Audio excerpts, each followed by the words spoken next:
ሰኔ 19 2017 ዓ.ም ጤና ይስጥልኝ እንደምን አመሻችሁ የተከበራችሁ ተመልካቾቻችን በሶስት ምዕራፍ ወደ እናንተ የሚደርሰው የሰኔ 19 የሐሙስ ምሽት የኢቲቪ 57 ዜናችን ተጀምሯል።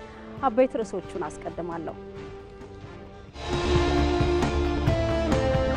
የሲዳማ ክልል ከተሞችን ለነዋሪዎች የሚመቹና ለኢንቨስትመንት ተመራጭ ለማድረግ እየተሰራ መሆኑን ርዕሰ መስተዳድር ደስታ ሌዳሞ ተናገሩ።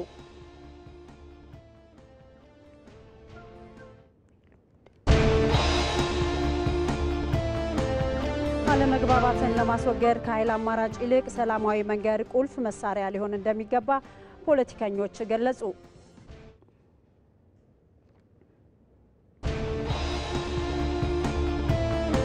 የሰሜን አትላንቲክ ጦር ቃል ኪዳን ድርጅት ኔቶ አባል ሀገራት ከአጠቃላይ ሀገራዊ ምርታቸው 5% ለመከላከያ ሊመድቡ መሆኑ ተሰማ።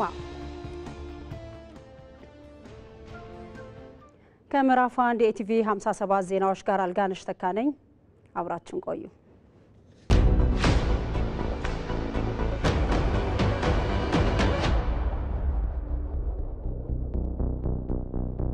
ወደ ዩኒቨርሲቲ የሚገቡ የ12ኛ ክፍል ተማሪዎች ፈተና ይሰጣቸዋል። ዩኒቨርሲቲ ቆይተው መውጫቸው ላይ ሌላ ፈተና ይሰጣቸዋል። ማስተርስ እና ፒኤችዲ መስራት ቢፈልጉ ሌላ ፈተና ይሰጣቸዋል። የዚህ ሁሉ ፈተና ዓላማው ምንድነው? ያንን ዕውቀት አግኝቷል አላገኘም የሚለውን ለማወቅ ምዘና ሰጥተህ አዎ ይሄ ሚኒመም የሆነውን ያንን ነገር ለመስራት የሚያስችለውን ዕውቀት አግኝቷል። 4 ዓመት ዩኒቨርሲቲ ውስጥ የቆየ ሰው ማወቅ ያለበትን አውቋል ተብሎ ሰርቲፊኬት ሰጣቸው። በዩኒቨርሲቲው ላይ እምነት ስለሌላችሁ ነው መውጫ ፈተና ያስፈልገው? ለንም እኮ አልኩ ማንም ኮንፊደንስ የለውም። እንዴት ነው አዳራሽ ውስጥ ሰብስቦ 60 እና 70 ጥያቄ በመስጠት ያንድን ሰው ትክክለኛ ዕውቀት ችሎታ መለካት የሚቻል? የፈተና አወጣጥ ዕውቀት ያላቸው ሰዎች የሚጠቀሙበት ሲስተም አለ። የትምህርት ስርዓታችን የኢትዮጵያን መልክ የሚመስል አይደለም። የተለየ ነገር ያለን ለማስመሰል ለመሞከሩ ነው ማይገባል። ለምንድን ነው ሁሉ ነገር ከውጭ የመጣ የምናስመስለው ነው? የኛስ ነገር መውጣት የለበትም። ምንም የተለየ ነገር አይደለም። የተለየንም አለን እኮ የተለየ ነገር አለን። የትምህርት ስርዓቱ ይሄንን ይጋብዘን አይከለክልህም።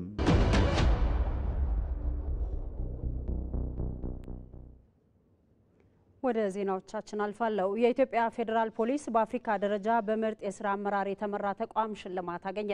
ተቋሙ ሽልማቱ የተበረከተለት 10ኛው የሲቪል ሰርቪስ ቀን በአፍሪካ ህብረት አዳራሽ በተከበረበት ወቅት ነው። በተለያዩ ዘርፎች በተካሄደው ውድድር ላይ የመንግስትን አገልግሎት ይዘው ከቀረቡ ተቋማት መካከል ዘመኑን የዋጀ ቴክኖሎጂ በመጠቀም ለህብረተሰቡ እየሰጠ በሚገኘው ቀልጣፋ አገልግሎት ሽልማት ተበርክቶለታል ሲሉ ከኢቲቪ ጋር ቆይታ ያደረጉት የፌዴራል ፖሊስ የቴክኖሎጂ ማስፋፊያ መምሪያ ኃላፊ ኮማንደር ደምስ ይልማ ተናግረዋል። ተቋሙ የዜጎች ተሳትፎ መተግበሪያን ጨምሮ የተለያዩ ቴክኖሎጂዎችን በመጠቀም ወንጀልን ለመከላከልና ፍትህን ለማረጋገጥ እየሰራ ለሚገኘው ስራ በአፍሪካ አንደኛ ደረጃ በመሆን የወርቅ ተሸላሚ ሆኗል ብለዋል ኃላፊው። በቀላሉ ካለበት ቦታ ሆነ በየጣቢያው እንዳትሄድ የሚያደርግ ስለሆነ በቀላሉ መረጃ ትሰጣለህ። አንተ ከፈለክ ማብራሪያው ተጨማሪዎች ትሰጣለህ። ካልሆነ ግን በሰጠው መረጃ ፖሊስ ተጨማሪ ስራዎችን ሰርቶ ፍትህ መስጠት ነው። እንደገና ደግሞ በፍጥነት ደርሶ ችግሮችን መፍታት የሚያስችል ነው። ሌላው የሲሲቲቪ ቴክኖሎጂ ነው። እሱን ተጠቅመን የወንጀል መከላከል ስራን በመስራት ትልቅ አስተዋጽኦ አድርጓል። ከትንሽ የወንጀሎች እስከ ሽብር ወንጀሎች ድረስ ፉቴጃቸውን በመጠቀም ለፍርድ ቤትም እንደ ማስረጃ ሆነው ይቀርባሉ። ቀድመው ደግሞ ሳይፈጸሙ ደግሞ የመከላከል ስራ መስራት እንድንችል ትልቅ አስተዋጽኦ አድርገውልናል። በ991ም ህብረተሰቡ እየደወለ ትላልቅ ጥቆማዎችን ይሰጡናል። እነዚህን ሁሉ ተጠቅመን ወንጀልን ለመቀነስ ትልቅ አስተዋጽኦ ነው ያበረከተው ማለት ነው። እንደ ሪፖርተራችን መሐሪ አለሙ ዘገባ ተቋሙ በቀጣይም ጊዜው የሚጠይቀውን ቴክኖሎጂ በመጠቀም የወንጀል መከላከል ስራውን አጠናክሮ ይቀጥላል ሲሉ ኃላፊው አብራርተዋል። በአፍሪካ ደረጃ የአፍሪካ አባል ሀገራት የተወዳደሩበት ነው። እዚህም ላይ የወርቅ ሜዳሊያ ሽልማት ተሸላሚ ሆነናል። ይሄ የሚነግረን እየሰራን ያለናቸው ስራዎች ጥሩ እንደሆኑ ነው የሚገልጸውና ቀጣይ ላይ በስፋት ሌሎች ቴክኖሎጂ እየተጠቀምን ኤአይ ፊቸሮችን እየጨመርንባቸው እያሳደግን መስራትን ይፈልጋል። ምክንያቱም አሁን ላይ እየተፈጸሙ ያሉ ወንጀሎች በጣም የረቀቁ ናቸው። በዛ ልክ ፖሊስም ራሱን አፕዴት ያደረገ ቴክኖሎጂ እየተጠቀመ መመርመር ካልቻለ በትራዲሽናል የፖሊሲንግ ሲስተም የትም መድረስ አይችልም ማለት ነው። የሲዳማ ክልል ከተሞችን ለነዋሪዎች የሚመቹና ለኢንቨስትመንት ተመራጭ ለማድረግ እየተሰራ መሆኑን ርዕሰ መስተዳድር ደስታ ሌዳሞ ተናገሩ። ርዕሰ መስተዳድሩ በሰሜናዊ ሲዳማ ዞን ግንባታቸው የተጠናቀቁ የተለያዩ ፕሮጀክቶችን መርቀው ለአገልግሎት ክፍት አድርገዋል። አስረሳው ወገሼ ዝርዝር አለው። በሲዳማ ክልል ሰሜናዊ ሲዳማ ዞን ግንባታቸው የተጠናቀቁ የትምህርት የጤናና የመንገድ ፕሮጀክቶች በክልሉ ርዕሰ መስተዳድር ደስታ ሌዳሞ ተመርቀው ለአገልግሎት ክፍት ተደርገዋል። ከነዚህ መካከል በወንዶ ገነት ወረዳ የተገነባው የአሩማ ሁለተኛ ደረጃ ትምህርት ቤት የህዝቡ የዘመናት ጥያቄ እንደነበር የአካባቢው ነዋሪ አቶ ማቴዎስ አሪኮ ተናግረዋል። ከዚህ በፊት ይህ ትምህርት ቤት በሌለበት ሰዓት ከዚህ እስከ ሐዋሳ ሄደን ሐዋሳ ነው የምናስተምረው። ብዙ ወጪ አለ፣ ብዙ ድካም አለ፣ ብዙ ደግሞ እንግልትም አለ። አሁን እግዚአብሔር ይመስገንና እዚህ በመከፈቱ በጣም ደስ ብሎናል። ርዕሰ መስተዳድሩ በወንዶ ገነት ከተማ የተገነቡትን የቅድመ መደበኛ ትምህርት ቤት፣ የህዝብ መድኃኒት ቤት፣ የከተማ የውስጥ ለውስጥ መንገድና ድልድዮች መርቀዋል። ፕሮጀክቶቹ የከተማዋን ገጽታ የቀየሩ ስለመሆኑም የወንዶ ገነት ከተማ ነዋሪዋ ወይዘሮ ስንታየው ፈለቀ ገልጸዋል። ከኛም በፊት ያሉ አባቶች የሚፈልጉትና የሚጠይቁት ጥያቄ ነበረ። ይሄ ከተማ ውሃ ዝናብ በሚዘንብ ጊዜ ቤት ለቤት ነው ውሃው የሚገባው። አሁን ግን ድች ተሰርቶ ውሃ መንገድ ይዞ ሰው መንገድ ይዞ እንዲሄድ ያደረገልን መንግስት እግዚአብሔር ይመስገን። የክልሉ መንግስት ከተሞችን ለነዋሪዎች ምቹ ለማድረግ የተለያዩ የመሰረተ ልማት ስራዎችን እያከናወነ ስለመሆኑም ርዕሰ መስተዳድር ደስታ ሌዳሞ ተናግረዋል። በርካታ ፕሮጀክቶችን የደረሱትን መርቀናል። በስራ ሂደት ያሉትን ጎብኝተናል። አዳዲስ ፕሮጀክቶችም እንዲጀመሩ አቅጣጫ አስቀምጠናል። ከተሞቻችን ለነዋሪዎች ምቹ ለስራም ለኢንቨስትመንትም ለእድገትም የሚያገለግሉ እንደሚሆኑ ማሳያ ነው። በሌሎችም ከተማዎች ላይ የተጀመሩ የኮሪደር ልማት ስራዎች ተጠናክረው ቀጥለዋል። የሲዳማ ክልል በክልልነት ከተደራጀ በኋላ የተገኙትን ውጤቶች በሰፊ የህዝብ ተሳትፎ ለማስቀጠል እየተሰራ መሆኑንም ርዕሰ መስተዳድሩ ገልጸዋል። በክልሉ ባለፉት 5 ዓመታት በርካታ የልማት ስራዎች ተከናውነዋል። በተሰሩ ልማት ስራዎችም የህዝቦቻችን የኑሮ ሁኔታ ስለመሻሻሉ በሲዳማ ውስጥ ባሉ በከተሞች ሊመጡ የታሰቡ እቅዶችን ሊያሳካ የሚችል መሆኑ ማረጋገጫ አድርገን ወስደናል። ፕሮጀክቶቹ በክልሉ መንግስት በወንዶ ገነት ከተማ አስተዳደርና በህዝብ ተሳትፎ የተገነቡ መሆናቸውም ተመላክተዋል። ለዘንድሮ የ12ኛ ክፍል ማጠናቀቂያ ሀገር አቀፍ ፈተና አስቀድመው አስፈላጊ ዝግጅቶችን ማድረጋቸውን በአዲስ አበባ ፈተናውን የሚወስዱ ተማሪዎች ገለጹ። የዘንድሮ የ12ኛ ክፍል ማጠናቀቂያ ሀገር አቀፍ ፈተና ከሰኔ 23 እስከ ሐምሌ 8 2017 ዓ.ም ድረስ ይካሄዳል። 608,000 ተማሪዎች የዘንድሮን የ12ኛ ክፍል ማጠናቀቂያ ሀገር አቀፍ ፈተና ይወስዳሉ። ኤጃ እንጂፈታ በዚህ ጉዳይ ላይ ዝርዝር አዘጋጅታለች። የዘንድሮ የ12ኛ ክፍል አገር አቀፍ ማጠናቀቂያ ፈተና ከሰኔ 23 እስከ ሐምሌ 8 2017 ዓ.ም ይሰጣል። በአዲስ አበባ ከተማ የሚገኙት የአየር ጤናና የጀነራል ዋቆ ጉቱ ትምህርት ቤቶች የ12ኛ ክፍል ተማሪዎች ለፈተናው ያደረጉት ቅድመ ዝግጅት ተመልክተናል። በትምህርት ቤቶቹ ያነጋገርናቸው ተማሪዎች አስፈላጊውን ቅድመ ዝግጅት ማድረጋቸው ይገልጻሉ። የምንፈተነው ፈተና ኦንላይን ስለሆነ ከ2 ሳምንት በፊት ጀምሮ የኦንላይን ልምምዶችን እየወሰድን ነው። በትምህርት ቤታችን እንዳያችሁት 7 የአይቲ ክላሶች አሉ። በእነዚህ የአይቲ ክላሶች የኦንላይን ልምምዶችን እየወሰድን ነው። ብዙ ጥያቄዎችን እንሰራለን። የኢንትራንስ ጥያቄዎች ከ2000 እስከ 2016 ያሉ ጥያቄዎችን እየሰራን ነበር እና ሁሉም የሳብጀክት አስተማሪዎች ያንን እያለማመዱ ለዚህ ደርሰናል ማለት ነው። በአየር ጤና ሁለተኛ ደረጃ ትምህርት ቤት የ12ኛ ክፍል ተፈታኝ ተማሪዎች በበየነ መረብ ስለሚሰጠው ፈተና አስቀድሞ ልምምድ ማድረጋቸው ተገልጿል። የራሳችን ተማሪዎችን ልምምድ እያደረጉ ነው። የሚያቅታቸውን ደግሞ ከኛ የሚጠበቅብንን ድጋፍ ደግሞ እያደረግን ነው። ስለዚህ በቂ ዝግጅት እያደረጉ ነው ብዬ አምናለሁ። የጀነራል ዋቆ ጉቱ ሁለተኛ ደረጃ ትምህርት ቤት ተፈታኝ ተማሪዎችን በተለያዩ መንገዶች ለፈተናው የማዘጋጀት ስራ መሰራቱ የትምህርት ቤቱ ምክትል ርዕሰ መምህር አቶ ዳንኤል ደምሰ ተናግሯል። ፈተና ኦንላይን ነው ዘንድሮ ብሎ ስለሚታሰብ አስቀድመን ተማሪዎች እንዲለማመዱ ቴሌግራም ላይ የሚሰጣቸው ነገሮች ነበር። ታይምሊ ማለት ነው። ታይምሊ ልክ እንደ እንደ ኦንላይን ፈተና ታይምሊ ይሰጣቸዋል። መምህራኖች አጅስት አድርጎ ታይምሊ እንዲጨርሱ ፈተናዎች ይሰጣቸው ነበር። እንዲሁም ደግሞ አይሲቲ መምህራኖች ተባብሮን በአይሲቲ ትምህርት ላይ ክላስ ላይ የተለያዩ ፈተናዎች ኦንላይን እንዲሞክሩ አድርገናል። በአዲስ አበባ ከተማ የ2017 ዓ.ም የ12ኛ ክፍል አገር አቀፍ ማጠናቀቂያ ፈተና 51521 ተማሪዎች እንደሚፈተኑ ታውቋል። ከኢትዮጵያ ቴሌቪዥን የምዕራፍ 1 ኢቲቪ 57 ዜናዎቻችን እንደቀጠሉ ናቸው። አለመግባባትን ለማስወገድ ከኃይል አማራጭ ይልቅ ሰላማዊ መንገድ ቁልፍ መሳሪያ ሊሆን እንደሚገባ ፖለቲከኞች ተናገሩ። የሀገር ሽማግሌዎች በበኩላቸው ሁሉም ለሰላም መስፈን በንቃት እንዲሳተፍ ጥሪ አቅርበዋል። ሰይፉ ገብረ ጻዲቅ ዝርዝር አለው። የፖለቲካ ፍላጎትን ለማሳካት የኃይል አማራጭን መጠቀም በኢትዮጵያ ፈታኝ የሆነ ጉዳይ ነው።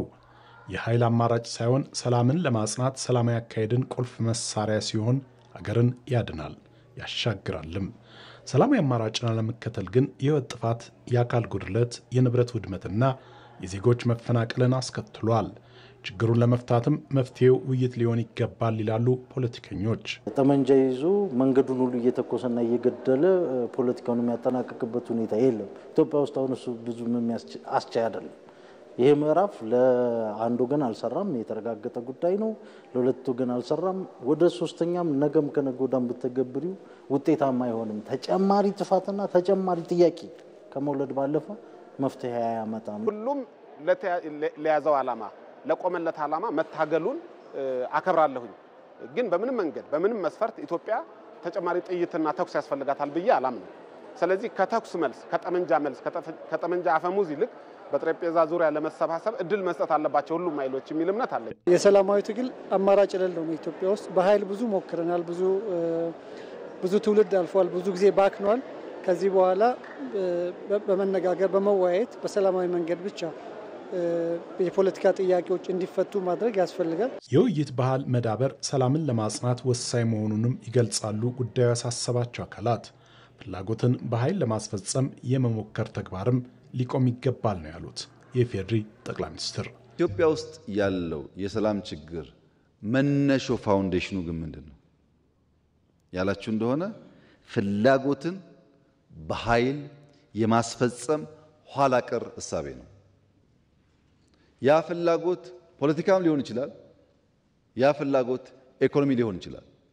ልክ ሲፈልግ ሰውየው ፖለቲካ ካላነገትኩ በስተቀር ክላሽ ፍላጎቴ አይሳካልኝም ብሎ ያስባል። ጥቅም ከሆነም ፖለቲካውን ሸፍኖ ካላገትኩ በስተቀር በክላሽ ብሎ ያስባል። ይሄ ፍላጎትን በኃይል ለማስፈጸም የሚደረግ ጥረትና ሙከራ ብዙ ዋጋ እያስከፈለ ነው። የተለየ ሐሳብ ያለው ሰው ሁሉ የግድ ውጊያ መግባት የለበትም። በዚህ መንገድ ሐሳቡን ማራመድ ስለሚችል ሰላም ዋጋው እጅግ የከበረና ለሁሉም ደግሞ ፋይዳው ታላቅ በመሆኑ ነው ለሰላም እንቅፋት ከመሆን መታቀብ የሚያስፈልገው። ችግሮችና አለመግባባቶችን በንግግር የመፍታት ባህል ሊዳብር ይገባል ያሉት ከአዲስ ቀን ጋር ቆይታ ያደረጉት የኢትዮጵያ ሀገር ሽማግሌዎች ህብረት ሰብሳቢ ዶክተር ተስፋጽዮን ደለለው ሰላም ለሁሉም ወሳኝ በመሆኑ ለማጽናት እየሰራን ነው ይላሉ። ሰላም ደግሞ የሁሉም ሀብት ነው። ማንም ሰው የሆነ ሁሉ የሚፈልገው ነገር ስለሆነ ያንን ሰው ሰላሙን የፈለገውን ያገኝ ዘንድ ለማድረግ የማናደርገው ጥረት የለም። ችግሩ በሰላማዊ መንገድ እንዲፈታ አለመፈለግና ሽምግልናን ያለማዳመጥ ችግር ይስተዋላል ያሉት ከባህር ዳር አቶ ያራድ በለጠ ሁሉም የሰላም ተዋናይ መሆን አለባቸው ይላሉ። ሰላም ቀላል አይደለም፣ ለሁሉም ያስፈልጋል። እንኳንስ ለሰው ልጅ ቀርቶ ለእጽዋቱ፣ ለእንስሳቱ፣ ለዋፋቱ ሰላም ያስፈልጋል። በዚህ እርስ በርስ መፋለም ያገኘነው ያተረፍነው ነገር የለም። ያተረፍነው ነገር ቢኖር ክስረትን ነው፣ ውድመትን ነው፣ ማጣትን ነው። የሀገር ሽማግሌዎቹ ሰላምን ለማረጋገጥና ለማጽናት የቆዩ እሴቶቻችንን በአግባቡ መጠቀም ይኖርብናል ብለዋል። በዝማሪያቸው ንጋትን የሚያበስሩና አዕዋፋት በመዲናችን በውድ ዋጋ እየተሸጡ ነው። ዋጋቸው እንዲወደድ ያደረገው ደግሞ ዝርያቸው ሀገር ውስጥ የሌለና ከውጭ የሚገቡ መሆናቸው ነው። ባልደረባችን ህይወት አበበ በተከታዩ መሰናዷ እነዚህ አዕዋፋት ከ30 ሺህ እስከ 200 ሺህ ብር ነው የሚሸጡት ትለናለች። በነገራችን ላይ አዕዋፋትን በቤት ውስጥ ማሳደግ ለወፎችና ለሰው ልጆች ብዙ ጥቅሞችን የሚሰጥ ጉዳይ ነው። ታዲያ ባለንበት ጊዜ እነዚህን የተለያዩ የአዕዋፍ ዝርያዎች በስጦታ መልክ መስጠት እየተለመደ መምጣቱን ነው በዚህ የንግድ ዘርፍ ላይ የተሰማራው አቡበከር አደም የሚናገረው። ከራስ አንደበት ተከታትለን እንመለስ።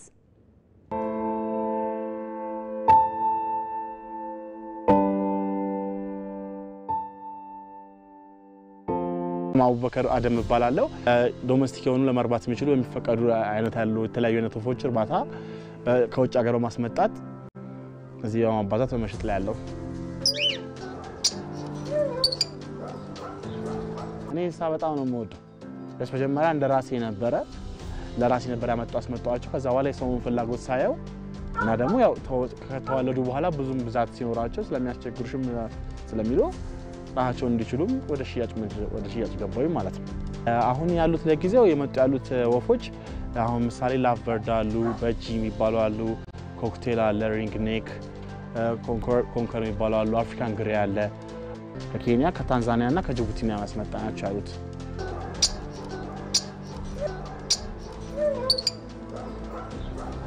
አሁን ምሳሌ ሁለቱም 30 ሺህ ብር አሉ። አሁን አንዱ እስከ 150 ሺህ ብር ድረስ ይሸጣል። አሁን አፍሪካን ግሬዎች ትልቅ ናቸው። እስከ 200 ሺህ ድረስ ሊሄዱ ይችላሉ። እነሱ ይናገራሉ፣ ማውራት ይችላሉ፣ ምን ይላሉ፣ አንቺ የምታያቸው ነገሮች ሪፒቴሽን ያደርጉልሻል። እነሱ አሉ። አሁን ምሳሌ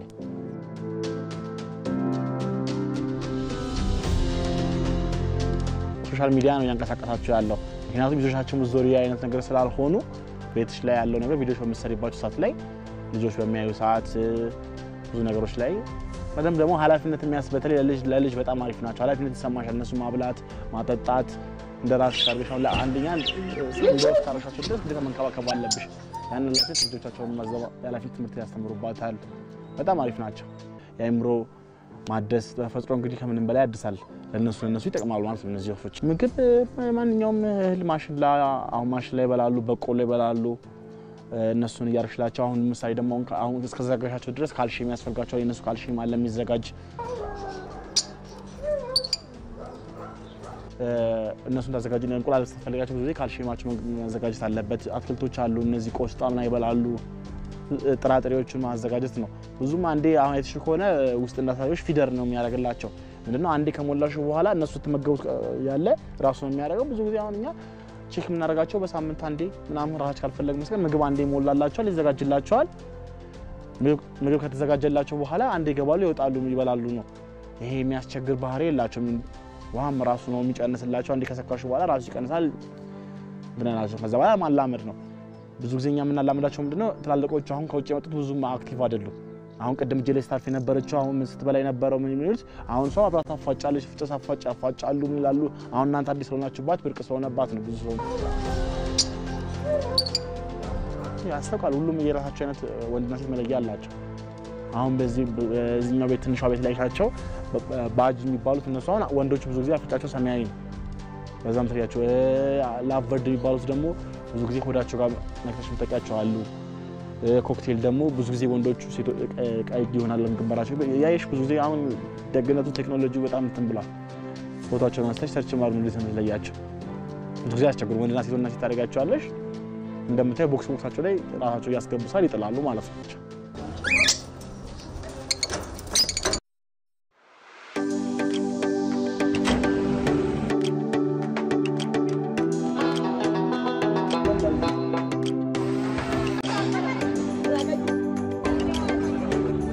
እንኳን ደህና መጣችሁ። ወደ ካቲራ ማዕከል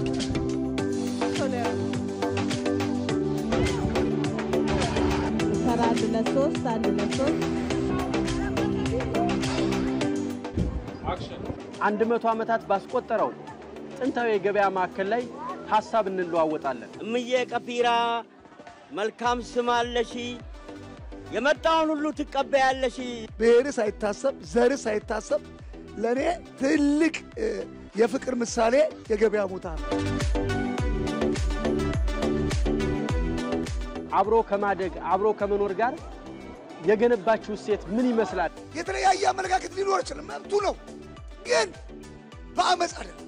በታሪክ ውስጥ እኛ አብረን ነው ያሸነፍ ነው።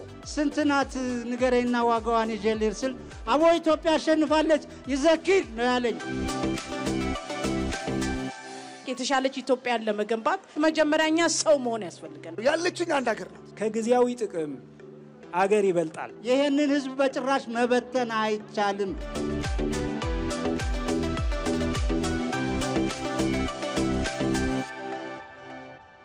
የቲቪ 57 ዜናዎቻችን ቀጥሏል። በአዲስ አበባ ከተማ በጎተራ የጋራ መኖሪያ መንደር የተጀመረው የዲጂታል አሰራር ጊዜና ገንዘባቸውን እንደቆጠበላቸው ነዋሪዎች ተናግረዋል። አገልግሎቱ የኮሚቴውና የነዋሪዎቹን ግንኙነት በዘመናዊ መንገድ ማስተዳደር ማስቻሉም ነው የተገለጸው። የዝግጅሩ የሪፖርተራችን አገርነሽ አየልኝ ነው። አብረን እንከታተል።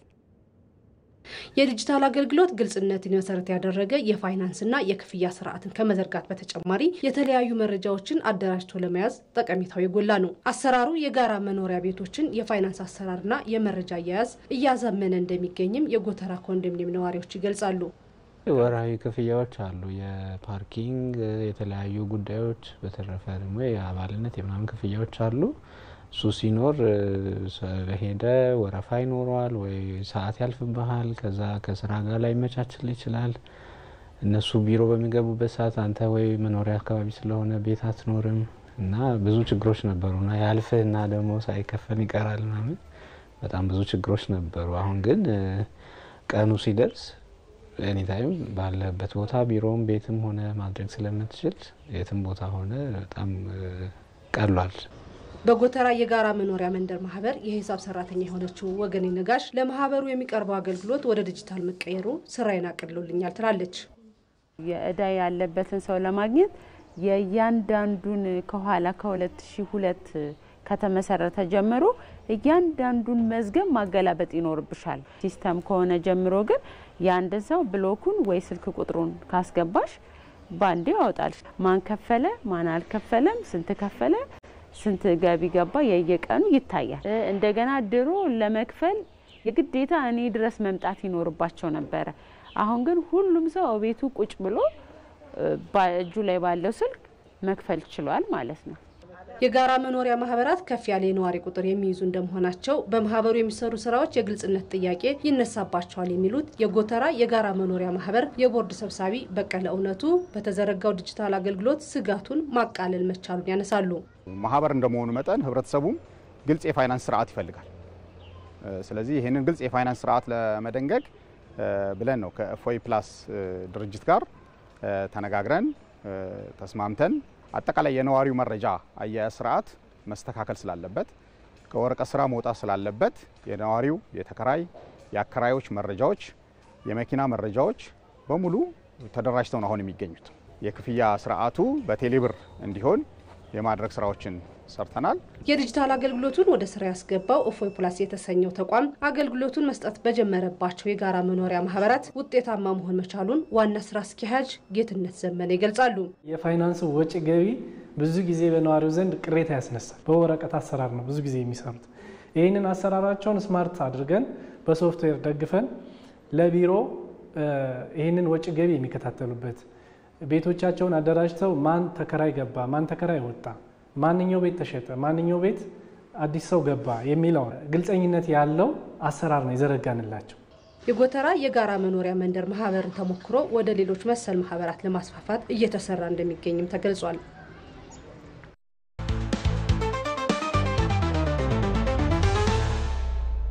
የፓርቲዎች ቁጥር መብዛት ለአንድ ሀገር የፖለቲካ ስርዓት ማደግና ለዲሞክራሲ ግንባታ ዋስትና ሊደረግ ይችላል ወይ? እንደ ምስጥ ክንፉን አራግፎ ብዙም ሳይበር ወደ መሬት የሚገባ እንደዚህ ነው ኢትዮጵያ ውስጥ ፓርቲዎች ቲዮሪንና ሪያሊቲን ቀላቅለዋል። አንዴ ለኔ እድል በሰጠኝ ኮታ ሰተምትር ከሆነ መቼ ነው ለውጥ የሚመጣው? አለመግባባቶች መንስኤ የሆኑ ይመስለኛል። ገዢውን ፓርቲ ያጀብን ቤተ መንግስት ከማስገባት ውጪ ምንድነው ፋይዳው? እዚህ ጋር አንድ ጥያቄ መናገር ፈልጋለሁ። አንድ ነገር ፕሮቪን ጥያቄ ላቅርብለት። ቆይ መንግስትን ክሪቲሳይዝ የምናደርግበት አቅም ሊኖረን አይችልም። ጠቅላይ ሚኒስትሩ ጋር ውይይት ነበረ በጥያቄ በአጋጣሚ ዛሬ ገብተህ ቢሆን ኖሮ አገር አቀፍ ፓርቲዎችም ነበሩ እዛ ውስጥ ብቻ ነው ህዝቡ አጠገቡ ያለውን ፓርቲ አገር አቀፍ ፓርቲ ነኝ ብሎ አለመወዳደር የዛን ህዝብ ድምጽ ለማንሳት ነው የሚቀረው። ቆይ አትግባ ቆይ ተቀጣልካ አትግባ የጋራ ስንፍናና ድክመት አለ። አገር አቀፍ ፓርቲዎች እዚህ ላይ ምላሽ ይስጡ። 97 ላይ እሺ እዚህ ላይ አንዴ ምላሽ ይስጡ። ቆይ አድምጠኝ። ሲፈልግ ወቅጦ እንዲጋገረን እኛንን እኮ የከፈትነት በሩ ቆንጆ ጥያቄ ልጨምርልህ አበበ። እሺ ለአበበ አንድ ቆንጆ ጥያቄ ልጨምርለት። አቶ አበበ ለማብራሪያ የሚሆን ጥያቄ ነው እየጠየቁ ያሉት። አንዳንድ እያለፈጃቸው መቼም አባት የላቸው እንዳለችው ነው የምንሆነው።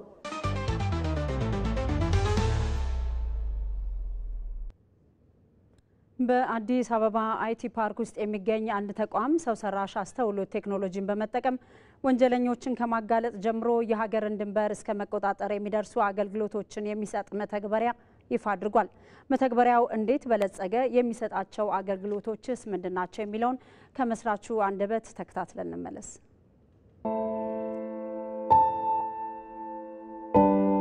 ዘሩባቤል ክበበ ባላለሁኝ የበጊዜ ኦፕቲማክስ መስራችና ዋና ስራ አስኪያጅ ነኝ። በጊዜ ኦፕቲማክስ በዋናነት የሚሰራው አርቲፊሻል ኢንተለጀንስ ላይ ወይም ኤአይ ላይ ነው። በአሁኑ ሰዓት ወደ 1500 የሚሆኑ ሰብስክራይበሮች አሉ። ወደ 27 የሚሆን ኤፒአይ ተጠቅሞ ኢሜጅ፣ ቴክስት በተለያየ እንትን ጀነሬት የሚያደርግ ፕላትፎርም ነው። ይህ የመጀመሪያ ፕሮዳክታችን ነው። በአሁኑ ሰዓት ግን ሰርቬላንስ እና ለተለያዩ ጉዳዮች የሚያገለግል ኦብጀክት ዲቴክት የሚያደርግ ሙቭመንቶችን ዲቴክት የሚያደርግ ቀስ ብሎ ደግሞ ፌሻል ሪኮግኒሽን በደንብ ማንበብ የሚችል ኤአይ ላይ እየሰራ ነው። ወደ 80 ኦብጀክቶችን መኪና ሊሆን ይችላል፣ ሰው፣ ሌሎችንም በአንድ እንትን ዲቴክት ማድረግ የሚችል የኤአይ ሲስተም ነው። ዲቴክት ማድረግ ብቻ ሳይሆን ለምሳሌ መኪና ቢሆን መኪና ታርጋውን ምኑን በደንብ ኢንፎርሜሽኖቹን ዲቴክት አድርጎ ለሚፈልገው አካል ወይም ለክላያንቱ መረጃ ማግኘት ያስችልሻል። ሰዎችን ፌሻል እንትናቸው ሪሊ አንገሪ ናቸው፣ ተቆጥተዋል፣ ሌላ አደገኛ ኦብጀክት ይዘዋል፣ እነዚህ ሰዎች ይዘዋል አልያዙ የሚለውን ዲቴክት ያደርጋል። በዋናነት ለመጠቀም የታሰበው የሴኩሪቲ ወይም ደግሞ የሰርቬላንስ ሲስተም ኢንስቶል ለሚያደርጉ ካምፓኒዎች ነው። በዋናነት ወንጀል ኮንትሮል በማድረግ ረገድ ምንም አንድና ሁለት የለው ጥቅሙ የሚሆነው። ጥሩ ነገር ማየው እኔ ይህንን የሚረዳ መንግስት ነው ያለን ብዬ ነው ማስበው። ይሄ በጣም ትልቅ አድቫንቴጅ ነው። እኛ አንድ የትልቅ ህዝብ ሀገር ነው፣ ትልቅ ህዝብ ነው። ትልቅ ህዝብ ደግሞ ማለት ትልቅ ማርኬት ነው ባይዘው። ይሄንን በስርዓቱ ማገናኘት ያስፈልጋል ማለት ነው። ህዝቡን ከኢኖቬሽን ላይ ከሚሰሩ ሰዎች ጋር እያገናኘ ድርጅቱንም ማሳደግ ይቻላል፣ ህዝቡንም እንደዚሁ የተሻለ አገልግሎት መስጠት ይቻላል። እነዚህ አይነት ካልቸሮች መምጣት አለባቸው። የምዕራፍ 1 የቲቪ 57 ዜናችን አሁንም እንደቀጠለ ነው። ሰዓቱ የአየር ትንበያ መረጃን የምንከታተልበት ሰዓት ላይ ደርሰናል። ባለሙያዋ ሳምራዊት አበበ ስቱዲዮ ተገኝታለች። እንዴት አምሽሽ ሳምራዊት? እንዴት አምሽሽ አልጋነሽ? መረጃዎች ምን ይጠቁማሉ እስቲ? እሺ አመሰግናለሁ አልጋነሽ። እንግዲህ በዛሬው ውሎ በሰሜን ምዕራብ፣ በሰሜን ምስራቅ፣ በምዕራብ እንደዚሁም በደቡብ የሀገራችን አካባቢዎች ላይ ተስፋፋ የደመና ሽፋንና ክምችት ነበራቸው። ከዚሁም ጋር ተያይዞ በነቀምቴ ዝናብ ተመዝግቧል። በነገው ዕለትም የክረምት ዝናብ ተጠቃሚ በሆኑት በሰሜን ምዕራብ፣ በሰሜን ምስራቅ፣ በመካከለኛው በደቡብና በደቡብ ምዕራብ የሀገራችን አካባቢዎች ላይ ተስፋፋ የደመና ሽፋንና ክምችት ይኖራቸዋል። ከዚሁም ጋር ተያይዞ በደቡብና ምስራቅ ትግራይ፣ በምዕራብ መካከለኛና ምስራቅ አማራ፣ በምዕራብ መካከለኛና ደቡብ ኦሮሚያ፣ በደቡብ ምዕራብ ኢትዮጵያ፣ በማዕከላዊ ኢትዮጵያ እንደዚሁም በሲዳማ በብዙ ቦታዎቻቸው ላይ ከቀላል እስከ መካከለኛ መጠን ያለው ዝናብ ያገኛሉ። ስለሆነም የሚኖረው የዝናብ መጠንና ስርጭት የክረምት የግብርና ስራ እንቅስቃሴን ለማከናወን ከፍተኛ ጠቀሜታ ይኖረዋል። በመጨረሻም በነገው ዕለት በአንዳንድ የሀገራችን ዋና ዋና ከተሞችና የቱሪስት መዳረሻ ስፍራዎች የሚጠበቀው የአየር ሁኔታ ስንመለከት በጅማ ሐዋሳና መቀሌ ዝናባማ፣ በባህር ዳር፣ አዳማ፣ ጋምቤላና ነቀምቴ ቀላል ዝናብ እንደዚሁም በድሬዳዋና ኦሞራቴ ቀላል መጠን ያለው ዝናብ የሚኖራቸው ሲሆን በጎዴና ሰመራ ደመናማ የአየር ሁኔታ ይኖራል። በቀጣዮቹ 3 ቀናትም በመዲናችን በአዲስ አበባ ቀላል መጠን ያለው ዝናብ የሚኖር ሲሆን የቀኑ ከፍተኛ የሙቀት መጠንም እስከ 25 ዲግሪ ሴልሺየስ ይደርሳል። እንግዲህ አልጋነሽ ለበለጠ መረጃ ደግሞ የኢንስቲትዩቱን ድረገጽ በመከታተል በርካታ መረጃዎች ማግኘት ይችላሉ። አመሰግናለሁ ሳምራዊት። መልካም ምሽት ይሁንልሽ። አሜን። አመሰግናለሁ። ወደ ውጭ ዜና አልፈናል። የሰሜን አትላንቲክ ጦር ቃል ኪዳን ድርጅት ኔቶ አባል ሀገራት ከአጠቃላይ ሀገራዊ ምርታቸው 5% ለመከላከያ ሊመድቡ ነው። የኔቶ አባል ሀገራት መሪዎች ጉባኤያቸውን በኔዘርላንዷ ሄግ እያካሄዱ ይገኛሉ። የሩሲያው ፕሬዝዳንት ቭላዲሚር ፑቲን ደግሞ የኔቶ ወታደራዊ በጀት ማደግ የኛ ስጋት አይደለም ብለዋል። ሰይፉ ገብረ ጻዲቅ በዚህ ጉዳይ ላይ ትንታኔ አዘጋጅቷል። የሰሜን ጦር ቃል ኪዳን ድርጅት ኔቶ የተመሰረተው በፈረንጆቹ 1949 ላይ ነበር። ከሁለተኛው የዓለም ጦርነት በኋላ ሀገራቸው የኔቶ መስራችና አባል ብትሆንም ፕሬዝዳንት ዶናልድ ትራምፕ መጀመሪያው የስልጣን ዘመናቸው ጀምሮ ከጦር ቃል ኪዳን ድርጅቱ ጋር ለገቡበት ውዝግብ አንዱ እንደ አሜሪካ ከፍ ያለ ባጀት አባላቱ ሊመድቡ ይገባል የሚል ነው። የኔቶ አባል ሀገራት መሪዎች በኒዘርላንድ ሄግ የተሰባሰቡ ሲሆን ከስፔን፣ ቤልጂየም እና ስሎቫኪያ በስተቀር 29 አባል ሀገራት ከአጠቃላይ ሀገራዊ ምርታቸው 5% ለመከላከያ ለመመደብ ተስማምተዋል። ከፈረንጆቹ 2019 ወዲህ በኔቶ ጉባኤ ላይ ሲሳተፉ የመጀመሪያቸው የሆኑት የዩናይትድ ስቴትሱ መሪ የባጀት ጭማሪ ውሳኔውን ታሪካዊ ብለውታል። ይህን የበጀት ጭማሪ በጽኑ ከተቃወሙት ሀገራት አንዷ ስፔን ስትሆን በጉባኤው ላይ በጠቅላይ ሚኒስትሯ ፔድሮ ሳንቼዝ በኩል ባስተላለፈችው መልእክት ውሳኔውን ትልቅ ስህተት ብለዋለች። የቀረበውን የምንቀበል ከሆነ ስፔን በ2035 ከ300 ቢሊዮን ዩሮ በላይ ለማውጣት ትገደዳለች። ይህ ከየት ይመጣል? በዜጎቻችን ላይ ተጨማሪ ታክስን በመጣል አይመጣም። ከትምህርት ጤናና ጥሮታ ላይም በመቀነስ አይገኝም። ይሄ ትልቅ ስህተት ነው። ዩክሬን የጦር ቃል ኪዳኑ አባል ባትሆንም ጉባኤው ላይ እንድትሳተፍ ተጋብዛለች። መሪዋ ቮሎዲሚር ዜሌንስኪም ትላንት ከፕሬዝዳንት ትራምፕ ጋር ከጉባኤው ጎን ለጎን ከሩሲያ ጋር እየተካሄደ ባለው ጦርነት ዙሪያ ተወያይተዋል። ትራምፕ ከዜሌንስኪ ጋር ቢመክሩም በጉባኤው መጋበዛቸውን ግን ተገቢ አልነበረም ብለውታል። በስብሰባው መታደም ጥሩ ቢሆንም እኔ እንደማስበው አንዳንድ አስቸጋሪ ወቅቶች አሉ።